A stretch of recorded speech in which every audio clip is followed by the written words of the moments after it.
Hey, Jesse. Hello, Lindsay. Hey, Lindsay. Oof. Lindsay, listen. Hey. Hey. Yeah, I just wanted to say hey. I mean, that's all I got. Allergies are kicking strong today. We're both a little puffy, a little sneezy, a little snotty. Oh, I'm glad this is like the raw version, because I'm going to be like this just bumbling snurfle bug over here. Well, what are you having to drink today?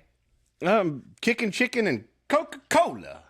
Translate kicking chicken. Kicking chicken and Coke, man. You don't know about kicking chicken and Coke, man? What is kicking chicken?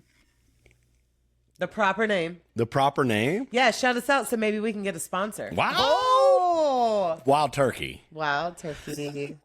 Coke Zero, I think. Wild Turkey and Coke Zero. Yeah. Both we are very much so not sponsored on. And I'm having a vodka seltzer, vodka soda. Excuse me, not vodka seltzer. With Lasawa vodka. It's a potato vodka, and it's very good. And Aldi soda water with some lemon that I got from a regular at my restaurant. Which we are sponsored by. Yes. One of my regulars brought me some big, fat, juicy Meyer lemons. Ooh, they're tasty. The big It's delicious. And yeah, so Lasawa vodka, Aldi seltzer, or soda water. I don't want to get, because it's different. It's good, though, huh? Vodsod, is that what you call it? Vodsod with lemon, lime, and a little bit of lime juice. You know, the one that's in the big green bottle. Okay. That thing. Yeah. So today we are recapping our coverage on the horrific story. We're in Black History Month, by the way. We're recapping the horrific story of Emmett Till. Yeah. Landon is our assistant. He doesn't have a mic, but him and Jesse, I want you guys to just tell me a little bit of what y'all thought about that story before I recap. I'm already trying to shut it out, but I can't. No, we don't need to shut it out.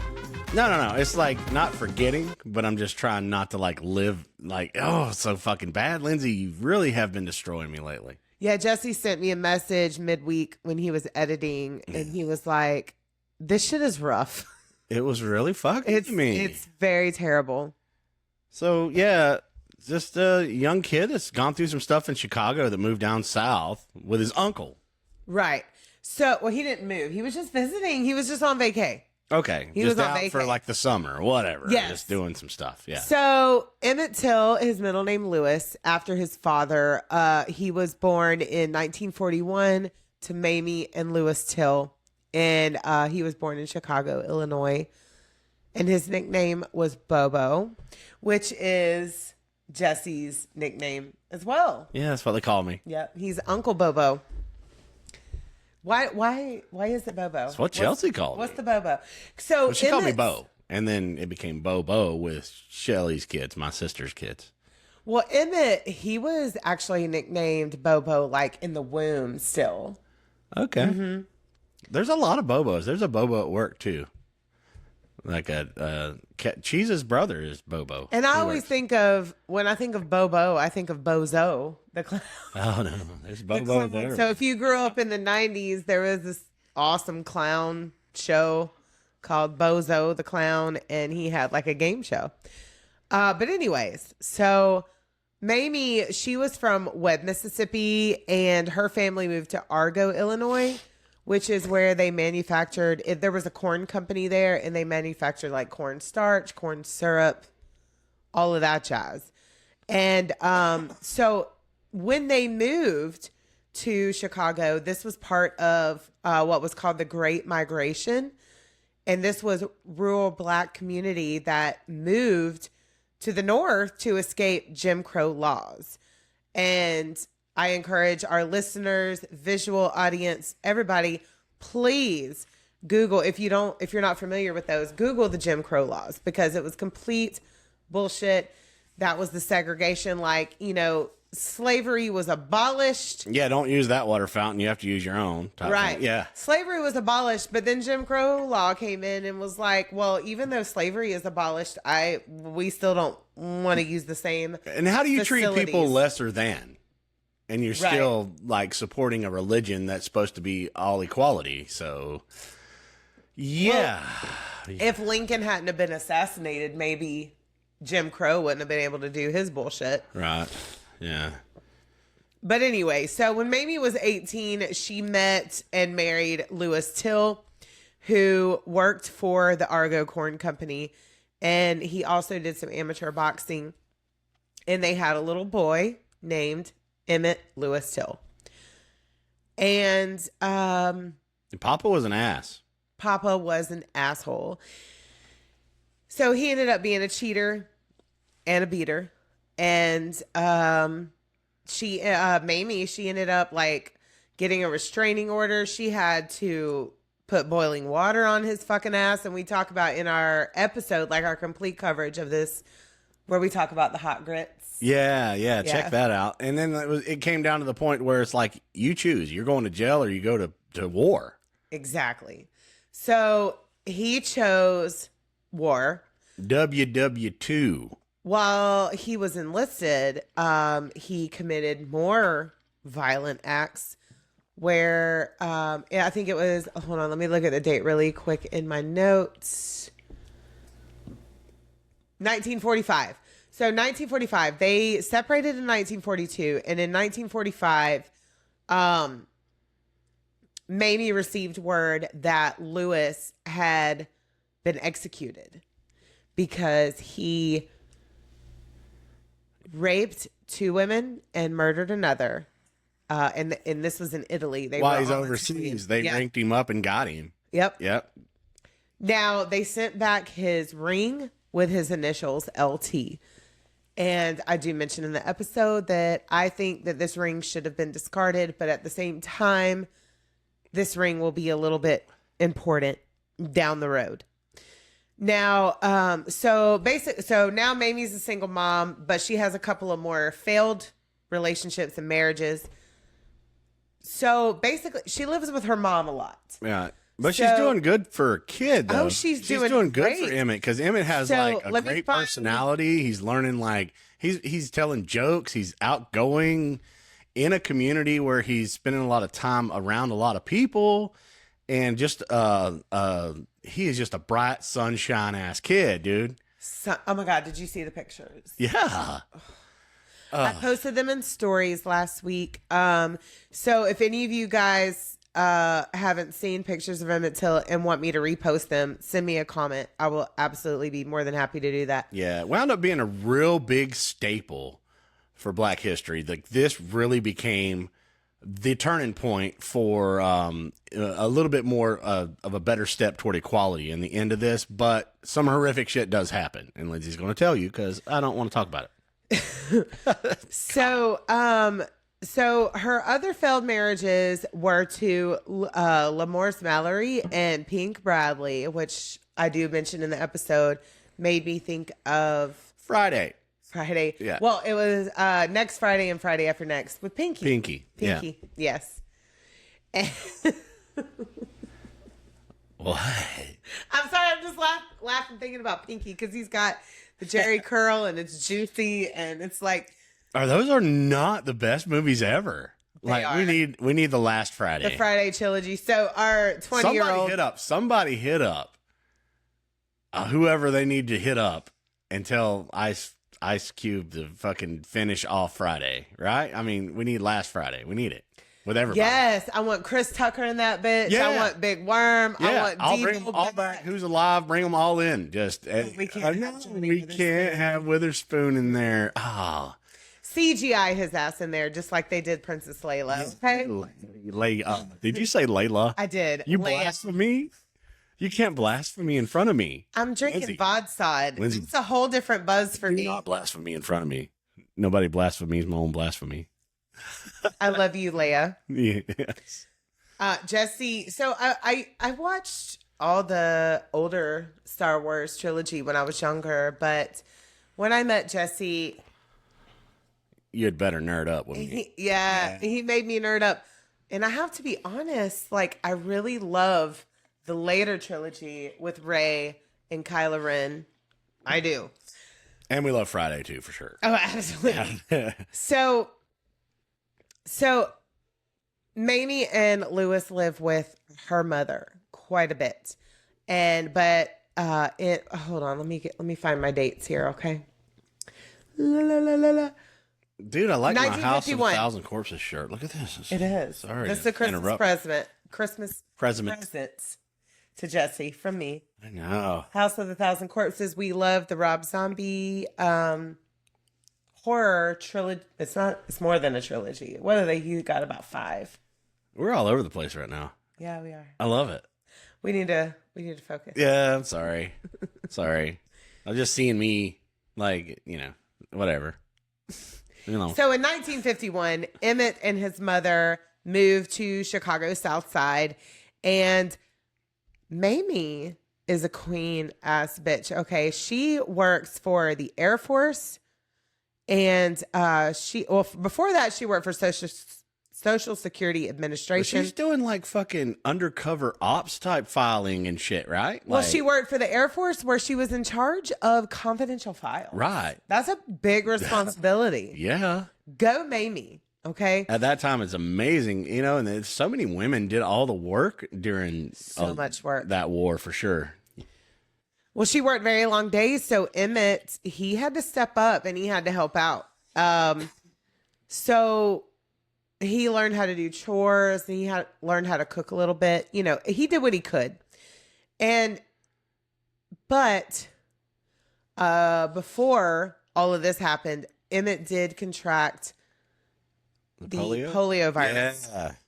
Yeah. And it was running rampant through the country at this time. And so many, many, many people they got a lot worse symptoms and things like that. But he got better, but he developed a stutter from it. Right. And weak ankles, to which he had to wear special shoes. That was a lot changing right through there. I mean, they went through the Great Depression. Now they have this war on. Now there's a polio pandemic. Oh. And it's crazy because there was pandemics in the 20s and the 1900s, and then we've had pandemics in the 20s. In the 2000s. Yeah. The 2020s. Yeah. Wow. Guess humanity just keeps cycling in some bullshit, don't it? So they're living in Chicago. Mamie, Emmett, his grandmother, everything is love. Everything is wonderful. Then his grandpa, I don't want to hit your mic. Okay. You did hit my mic. So It's his okay. Uncle Mose comes up from Mississippi, and that's where Mamie is from. And he's to attend a funeral, and he is a reverend. Now, when he comes up, Emmett's like, you know what? I really want to go back to Mississippi with my uncle for a little while during the summer. So he's just going down to check it out, right? Yes, he's going down to visit. He wants to hang with his extended family. He wants to do the thing. Now, Mamie is weary of this at first because Chicago and Mississippi in the 50s were two different worlds. Oh my God, I'm knocking over the mic. Two different worlds. And I'm just Mamie, watching you over here. Go do it, girl. Go ahead. No. Go. Mamie gives him several lectures and discussions about how different Chicago and Mississippi are. Yeah. And let me go to my notes really quick so I can say. Yeah, we kind of broke off and we did a little deep dive, a little bit more into that. Because it's really rough for a mother to have to break that down into a child instead of just being like, go down there and have fun with your uncle. No, we have to teach you the rules because your skin's not the same as theirs. Well, what she tells him is that he should not engage in conversation with white folks. That he should never stare at a white woman. And if a white woman was walking down the street, he should go to the complete other side and keep his head down. And I do say in our episode that for me, I don't like that. I hate the fact that a mother had to have that conversation with her son. Right. I hate that. And she does say later on in, later times that this was the first time that she had ever had to have a conversation like that with him because he had only been raised on love And she says, how do you teach a child hate when all he's ever known is love? Right. And how old is he now? He's 14. So he probably took that not so seriously. Right. Because that was the downfall. But, I mean, why would you try to... It would be hard for a 14-year-old boy to suck that in all at one time and be like, come on, Mom. Whatever, Mom. I just want to go have... You know what I'm saying? when he's never experienced he's never anything experienced like it. this. Not really, no. Nothing really, because he has his own community where he's living at. Everything is good. Yes. Then he gets down south. Well, yeah, he goes with Uncle Mose to Money, Mississippi. And so Uncle Mose's wife is Aunt Elizabeth. And they get there, and Uncle Mose has them work. He's a sharecropper, so he has like a farm. Work the cotton. Yeah, they're growing stuff. They're making money, and right. him and the kids and the cousins and the closer family and friends or whatever, they're making money. Cousins, community, friends, doing everything. the things. Now, Uncle Mose was a reverend, and on Emmett's third or fourth day, so it was August 20th, 1955, was when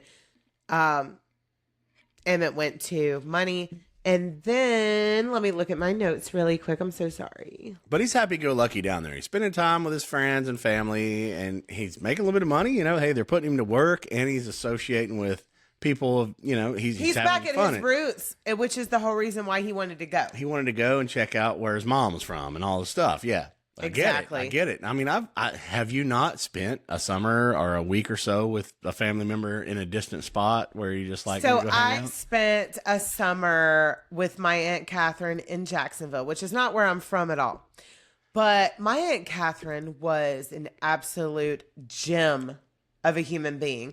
She was well-read, well-traveled. She had been a 5-star chef at the Hilton in Las Vegas. Wow. And so I went and spent the summer with her because her friend needed a babysitter for her toddlers. She was going through divorce.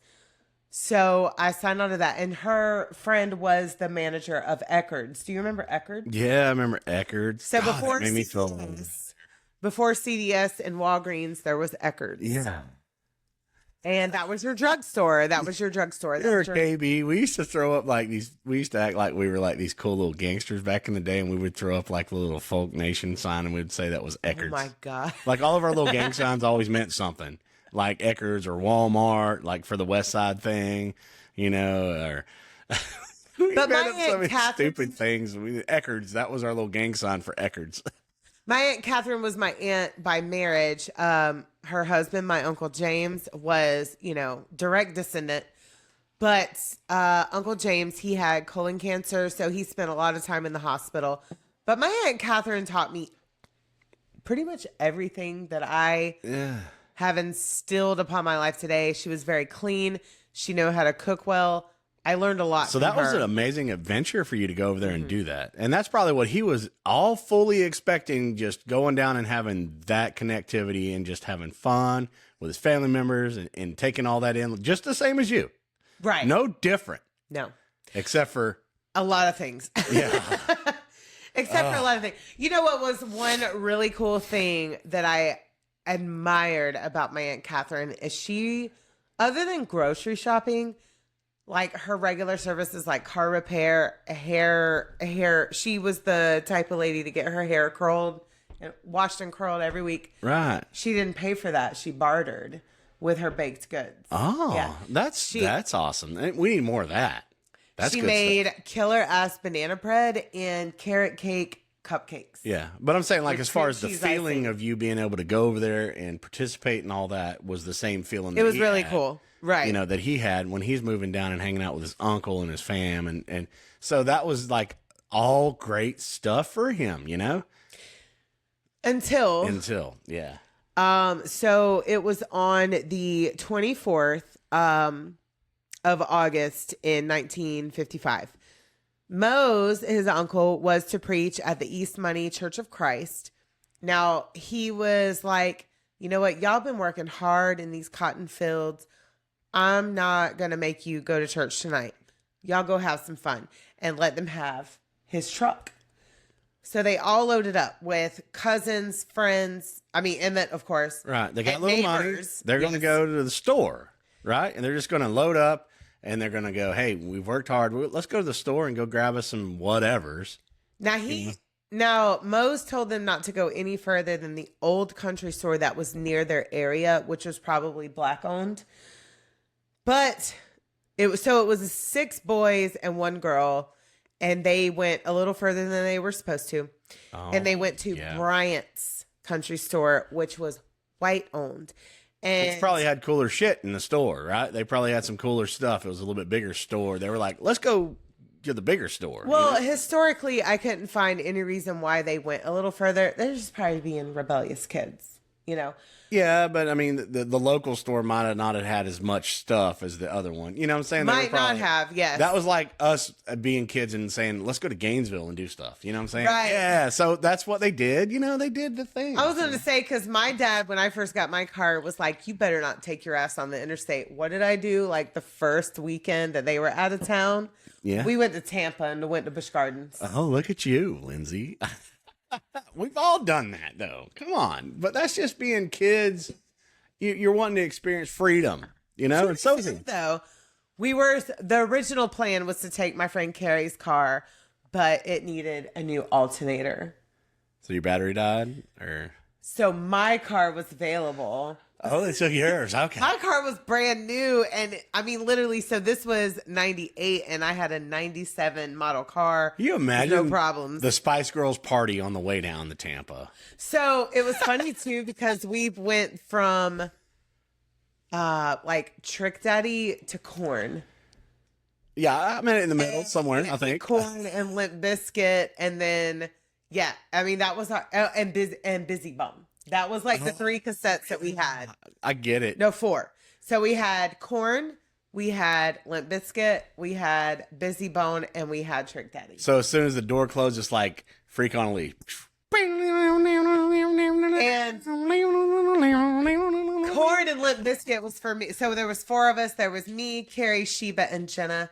And Corn and Limp Bizkit was basically for me and Carrie. Oh, and then you was like this. You're driving, right? So you're like, well, it was me and Carrie. I know y'all be loving this shit right here. Yeah, and you're like, yeah, I got my bitches. We finna go to Busch Gardens and we fucking rolling, dude, rolling. Hold on, really quick. Yeah. Breaking news. What? Breaking news. What?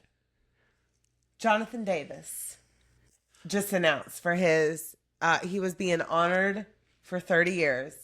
Oh, we did the homeless speech, right? He has dedicated, I'm going to cry. He has dedicated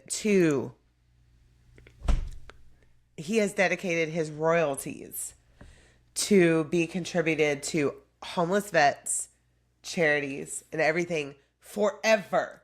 Boom. I cried reading this. Got enough money, dude. I'm good. Right? Got enough money, dude. I'm good. There's a reason why I love him, Jesse. There's a reason why I love him. You know, there was this one time I tried to steal from him, though. You did? I did. Back in 95, right? I got to touch the Adidas jacket. I don't blame you. From the video, the Adidas, So they're doing this is like right? pre-Freak on Elite. No, what? Pre-Life is Peachy. Pre-Life is Peachy? Yeah. Because this was 95 and Follow the Leader. They had just recorded some of that stuff and hadn't even dropped the album yet. And I seen him in Jacksonville and he came out with that Adidas sequence, the one from the video, and I had my hand on it. And I was fixing to just slide it off the stage and he kind of kicks it behind him. And he's like, no, bro. As they're going off at Shades in Orange Park, if there's anybody that knows about Corn from the 90s, oh man, that was I fell in love with him in 98. I think I was 13 or 14, maybe, bro. Dude, it was way back. It's 15, so you were ahead of me, so you had to be 13, 14. Wow. Because you fell in love with them in Life is Peachy, right? Yeah, and I wasn't like trying to steal from Jonathan Davis. I was just like, you were a fan. Had on the Adidas jacket, and we got like a towel from Monkey. I got guitar picks and stuff like that because we were on that side of the stage, and we haven't been on that side of the stage up close yet for Corn with you and I, have we? On the monkey side? Dude, we got to go on the Yes. monkey side, have we? No. Not close. We yeah. were head. Yeah, we did. The head We were close. head and And I sang like a little canary the whole time, so annoying and loud. And I was like, shut up, Jesse. This is my first corning. So here's me in the festival grounds. Random dude here. I'm shaking him, and I'm acting like I'm holding a microphone, and he's singing every word, and I'm singing every word, and we're singing loud, and we're acting like we're performing with Korn in the crowd. You remember how many times I've done that with so many people? Offspring, I did that.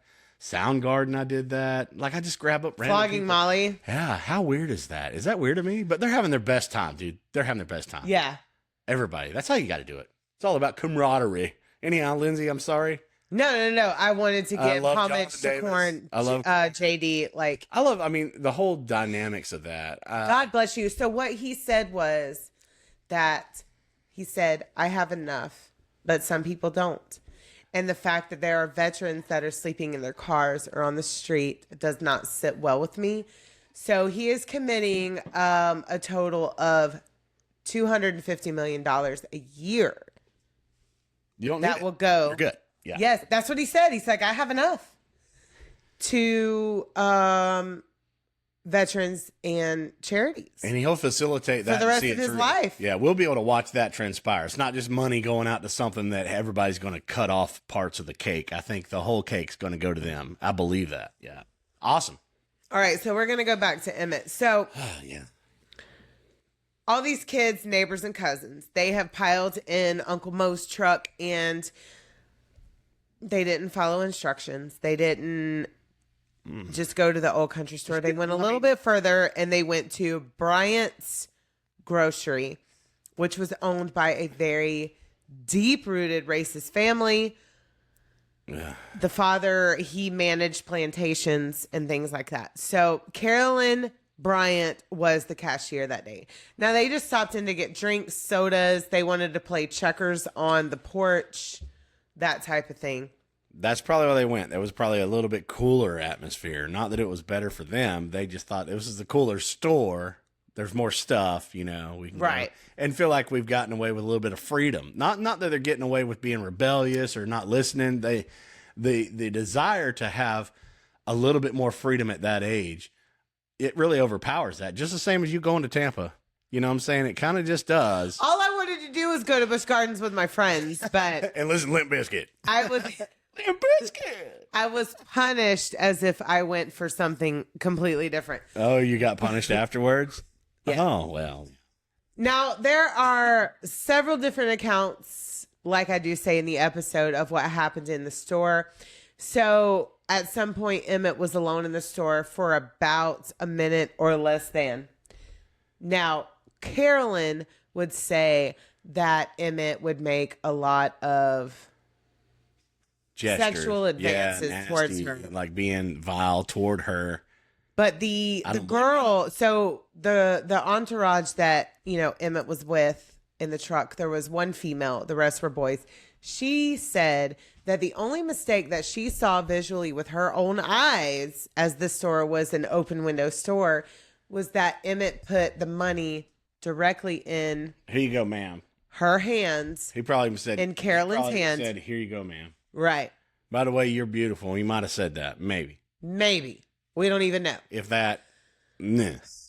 So she said that the only mistake that he made was putting the money directly in her hand instead of on the counter, because that was an unspoken law in Mississippi at that time. Yeah. And he was from Chicago.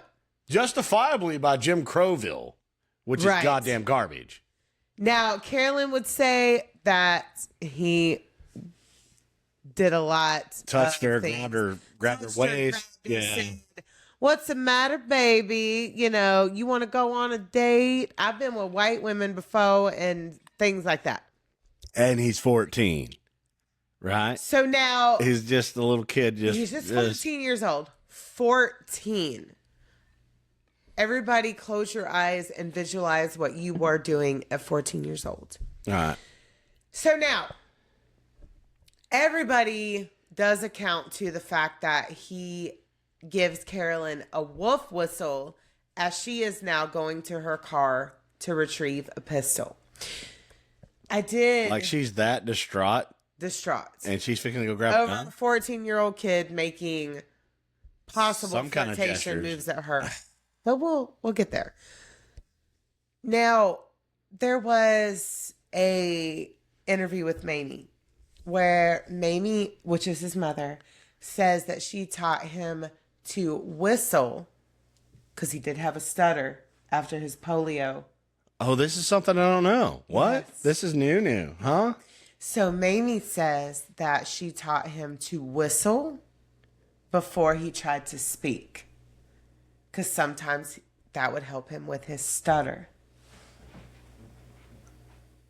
And that was what his cousins that don't really know him that well seen, huh? Right. I'm tearing up. But now she's running to her car to go get a gun too? So she's running to her car to get a gun, and these kids all load up because they're terrified of white people. They load up in the truck and they take off. And they actually feel like that they're being chased because there's a car behind them. So they go off into the woods and they wait for these cars to go by. And then they go home. And You Emmett didn't talk about none of this. Well, because sometimes I want to give a little extra in the recap. But Lindsay, it's like you're going to break me again, dude. You're breaking me. Oh. So Emmett begs all the kids not to tell Uncle Mose what's going on. But unfortunately, in a small community, things travel fast. And Uncle Mose and Aunt Elizabeth, they find out everything really fast. Right.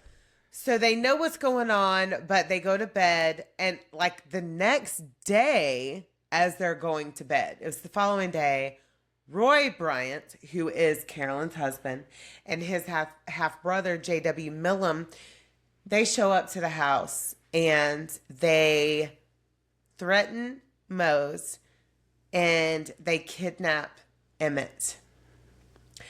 They take him to several different locations, and in each location they do something different to him. And this is all about some he said, she said bullshit. Limp Bizkit. Your So- trip to Tampa. This is bad, dude.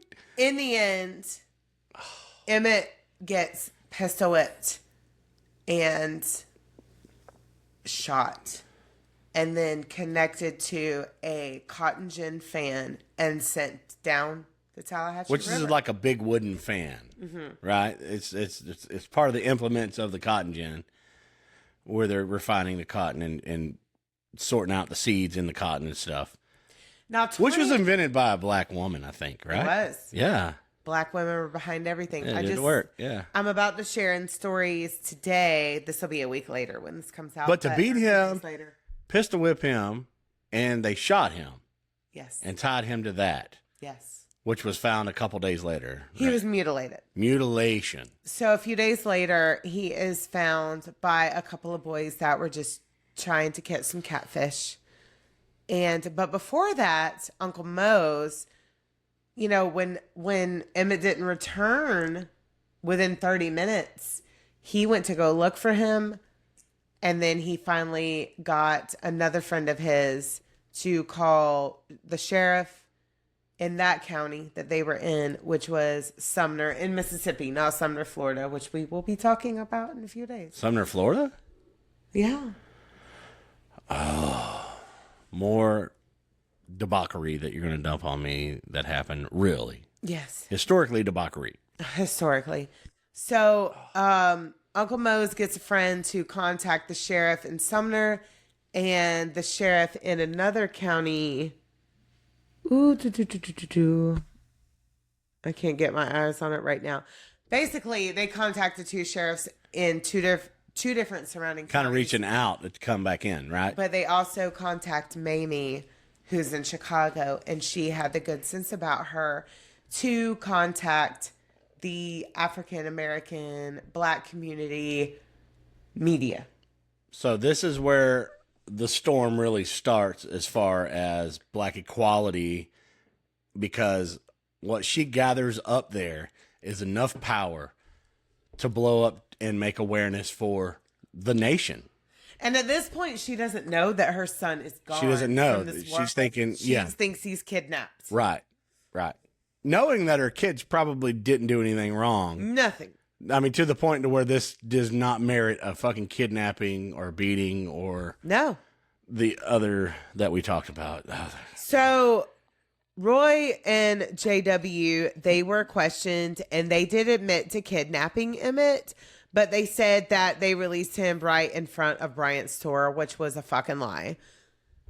And then 3 days later, two boys who were fishing along the Tallahatchie River, they discovered Emmett's body. Yeah. And he was nude, he was swollen, disfigured, and had been absolutely mutilated. And the only way that they can recognize it was from his daddy's ring. Exactly. Yeah. And that's the only reason why I'm glad Mamie didn't throw away that ring, because that is what was used to identify his body. And you try to hang on, even if, and that's what we're talking about in the podcast was like, you got to check it out, because I do not agree with the human that was his dad. He was a horrible ass human, but to be able to hand that to your son and be like, this was your father's, and just don't say anything else about it, and then build better from there on. You know what I'm saying? So it wound up being the only recognizable thing. He was that mutilated. Yeah. After his body was discovered, the people in the area basically tried to shut it down and kind of sweep away what had happened. But Mamie, this is all good. We're all good. Let's wrap this thing up, right? Mamie was like, absolutely not. You better ship my son's body to Chicago. I agree. Where she did hold an open. Oh, I'm gonna cry because I've got the images in my head. She did hold an open casket funeral for him. Which they had like the plexiglass over top where they could actually see. No, there was no plexiglass. There was no plexiglass? It looked like there was all the way. Open. Oh. And he was so disfigured. You could not tell this little child that was beautiful. You could not even tell. It was just so horrific. I'm trying to breathe through it. But for her to be that strong and to be like, you know what? No, this is what happens for him just being a darker complexion. And she did go on to join the NAACP in a campaign to raise funds for their movement. And this whole horrific situation did spark, it was one of the reasons. The beginning of a lot of things. Yeah. That sparked the civil rights movement. Who was the woman that did it before Rosa Parks? What was her name? Because that was also oh my God. Yeah. You're right. She's not the first one, but next Rosa week Parks. we'll talk about that. You bring that up next week. We'll talk about that because we need to speak about. We're telling our kid to be hush, hush. Be quiet. Yeah, they're coming through. But there's so many people that stood up, because fear itself had so much control over all that. And we talked about that in what's coming out too, like this week.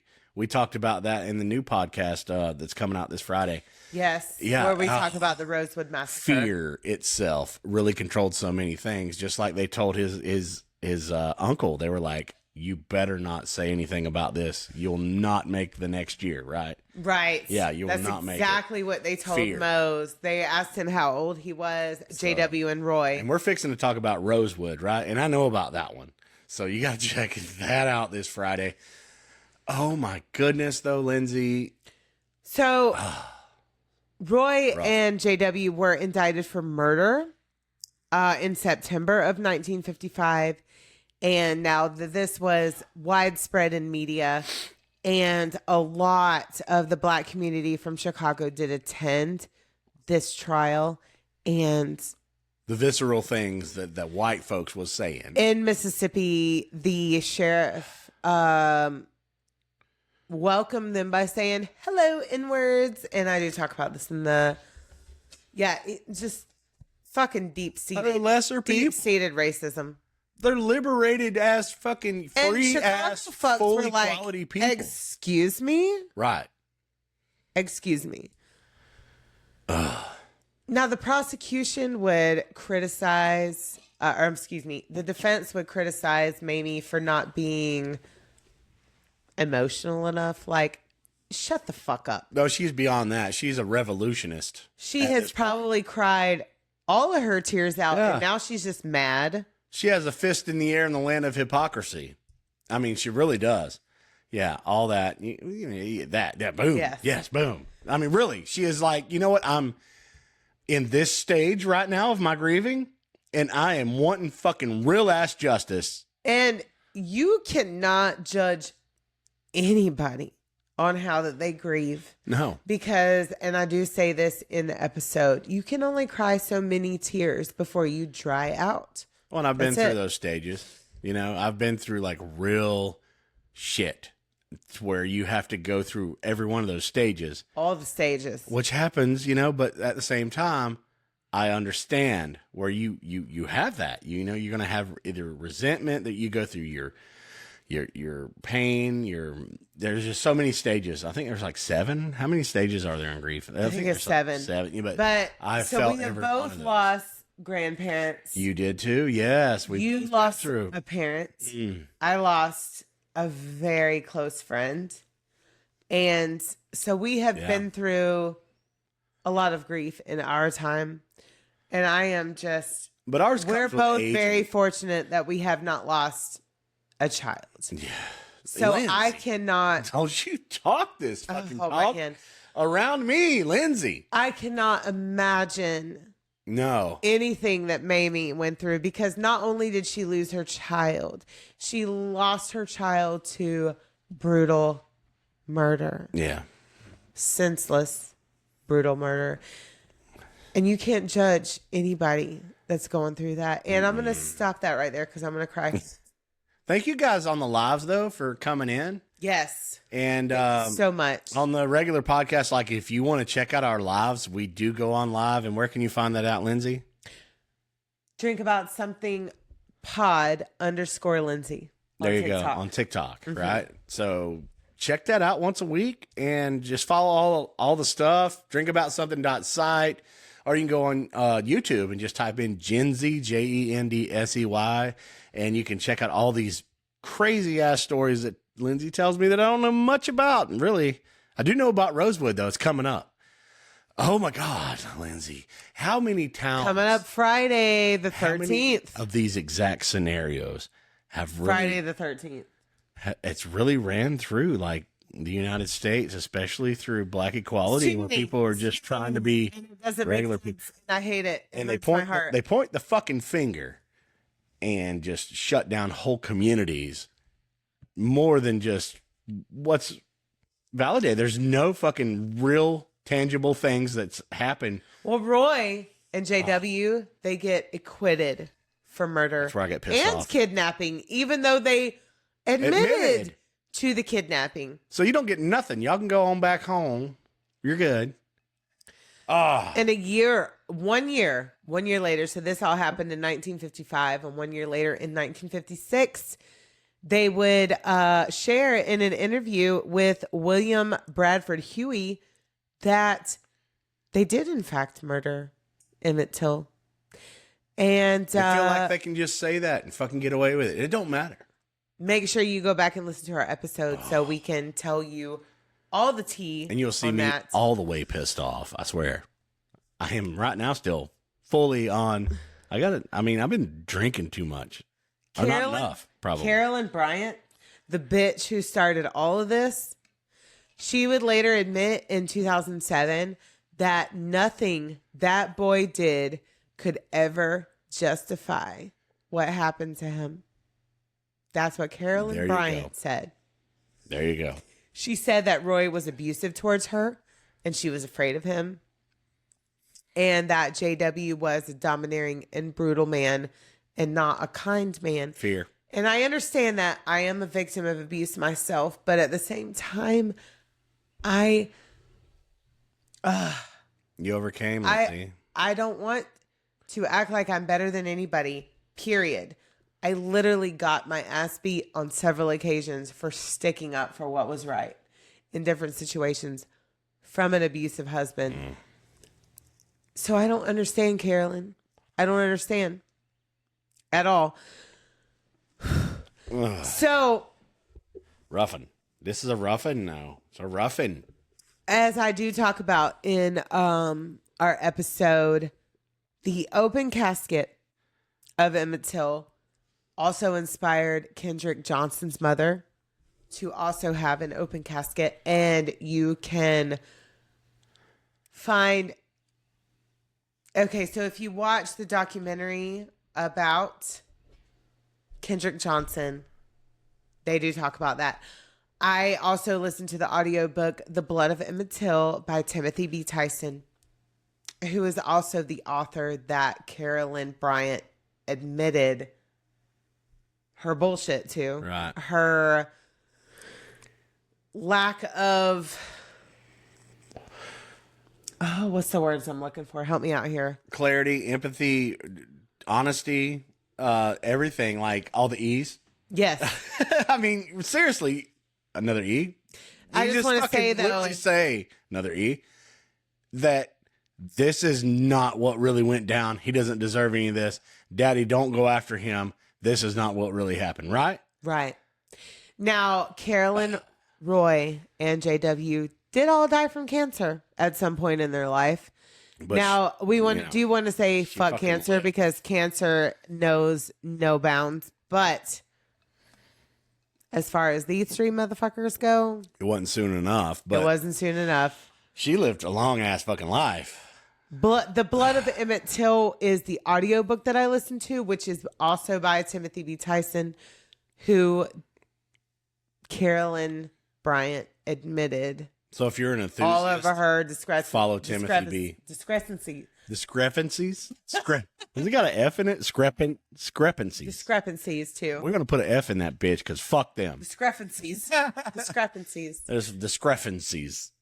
But no, for real, follow him because if you're an enthusiast and you want to learn about real history, he's a great historian, you know? And I love finding that stuff. A backstory. I hate the stories behind it, but I love finding it. Fuck Carolyn Bryant, but it does give a backstory into her racist background. Oh, her family and her shit.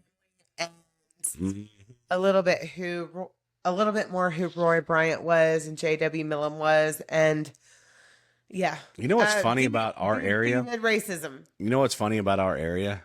Most of the most racist rednecks around this area like rap music. Isn't that weird? They listen to the culture and the things. My ex-husband. It's like the people that'll drop some N-word out of nowhere at a bonfire. That's what they love. Like, why are they hanging on to their culture and then not supporting their humanity? Why? I don't understand. I don't fucking understand this. I don't understand this. My ex-husband is one of the most racist people I've ever been around in my life. Loved hip-hop and loved a lot of... Hold on, I gotta drag this puzzle piece for my TikTok. Hold on one second. What is this? Oh, you got a thing to do for the lives, yeah. But no, why is that a thing too? Why is any of this just... it's unhumane to... And we're talking about recent real things. Just the same with Kendrick, right? Hashtag fucking justice, because I think that's some shady shit. But there's a lot of people here in the South that like to cling on to some of this culture and things, but they're shitty ass people toward the culturalistic people, and they don't embrace it. I don't understand this. Why is this a thing? My ex-husband saw he wasn't even a completely black boy. He was a mixed boy and a white girl together at a gas station. Turned his car around. Granted, I just want everybody to know, I was 18 and he was 25. While listening to Tupac, let me whip my fucking truck around, right? And say that this is some fucking bullshit and it's ungodly that this is happening. He literally drove up to this couple or to this girl. Listening to Dear Mama. Dear Mama. Precious girl. And told her that she was a sick ass bitch. That's what I'm talking about. Why is this? So embarrassed and so ashamed. That marriage did not last long. I am 40. How old am I? 43 years old. That marriage ended when I was 21 years old. So look at Lindsay not living in fear no more. No. Look at you, girl. Go, girl. No, I have experienced this thing as being Caucasian, of course, all the way up to Appalachia. Why is there How do you fucking hang on to something that you love so dearly in the music of and not support? I don't understand it. I don't even know how to talk about it. But if you know where I'm getting, do you know where I'm getting I at? do. Do you know where I'm getting at? Understand. Yeah. Why is this a thing? Like, I don't even know how to put it into words at this moment because I'm confused. Right? Do I feel validated on this fucking subject? I mean, it's a fucking full. I mean, we're metalheads through and through. Like, but we love music all around. We play it on our podcast. At the end of our podcast, you can check it all out. Jesse and I both love Biggie, Tupac, Bone Thug, DNA. It's DNA, DMX. Right? DMX. The snake, the rat, the cat, and the dog. How are you going to see them when they're living in the fall? Yeah. Cube, Dr. Dre. Yeah, we love it. We love it. Much. You know, and we love came it up when it comes together too. And you know, trap metal. the newer folks, like the younger folks and all that stuff, like Landon and stuff, they really latch on to our flow because you know there was pop music itself had all the categories, did it not? It had metal. It was System of a Down was a metal Grammy Award winning pop artist. Do you fucking know that metal was the flow, but at the same time, the Family Values tour wraps it all up, right? I mean, Limp Bizkit is literally rap with metal instruments in the back. Oh. But anyways. And I got a band that's like perfect for that for next week. Genres, but we're also very passionate about the fact that people of color were done wrong generation after generation after this country was founded, I'm doing quotation marks for our audio listeners, by Spanish and British people. Yeah. It's bullshit. There was no reason for any inequality of our friends of color to be treated less than, lower than anything. And it was supposed to be written in the Declaration, but it got written out because you wanted that free ass fucking labor. And what bastard sucks is, you know, Abraham Lincoln died for the cause of abolishing slavery. Yeah, 16 presidents later was abolished. The few people of color that were able to come up were just brought back down again. Yes, the digression happened for 70 years after that. Fucking people, and that hurts my heart so much. Which is what we're going to talk about this Friday because there's a 70-year gap between there and Rosewood. Yep. And they had built a whole ass community. Mm-hmm. And flourishing. You show right back up with your fucking supremacy bullshit. After 70 years. 70 years. And so make sure y'all check out our episode on Friday, February 13th, where we talk about the Rosewood Massacre. Yeah. Thank you guys on the lives. Thank you guys for listening to us. Lindsay, I don't know if I need more breakage because I'm chilling. This is our longest recap yet. We're allowed to, but Lindsay, we're horrified with Emmett Till. I was able to enlighten my 20-year-old who did not know about any of this. No one needs to grasp onto a culturalistic thing, and music is very culturalistic. And then be racist on the side of it. No. And you were not taught it in history. I'm lucky enough to have had an amazing history teacher who taught me about Emmett Till. And Emmett Till in our upcoming episode about Rosewood should be taught in every history class. Which is what I talk about. In the world. Yes, I definitely talk about it. I probably bring it in the middle school age, but it needs to be brought in the right way. I really think that they should be talked about in households. And I was given applause because I gave applause to anybody that wants to support raising your children right and teaching them that everybody is equal under the sun. People are people and love is love. Yep. And that, other than our other tagline, come for the story and stay for the band, because Jesse on our regular episodes always cleanses our palate with an amazing band that he has either sought out or that band has sought him out and be like, hey, share our talents. And that's the only way I can break away from what you tell me there. That's our palate cleanser at the end of the episodes. So we're going to do our plugs really quick and then we're going to sign off. So our main website is drinkaboutsomething.site. On Instagram, we are drinkaboutsomething. On Gmail, we are drinkaboutsomethingpod@gmail.com. On TikTok, drinkaboutsomethingpod_Lindsay, where you can watch our lives every week that we do have. Thank you for those 100 downloads that we had the other day. Oh my God. Oh, that was awesome. Thank you, guys. Jesse's going to start doing little side stories for us. I did one. Yeah. Check it out. So you talked about, and Aggie, now you got to talk about Queenie. You got to research Queenie. Oh, yeah. Just north after that. Had the boneyard in 1927. In honor of. Check out the Aunt Aggie's boneyard. Check that story out, y'all. Wow. We love you so much. We thank you so much for your support. We thank you. Did I say that right? Because I have been drinking vodka all day. You did say we thank you for thanking you. I think you said you thank you. Are you we thanking thank you so much for your support. And please continue with more support for us. And hit us up and come to our table. If you want to talk some shit with us, we're going to talk some shit. You're invited to the table, to the barbecue, to all the things. Yeah. Hit us up in the inbox. We'll grill out and chill out. Grill out. Shit. Oh my God, that's a good one. Grill out and chill out. Yeah. And then Drink About Something is where you come for the story and you stay for the band. Yeah.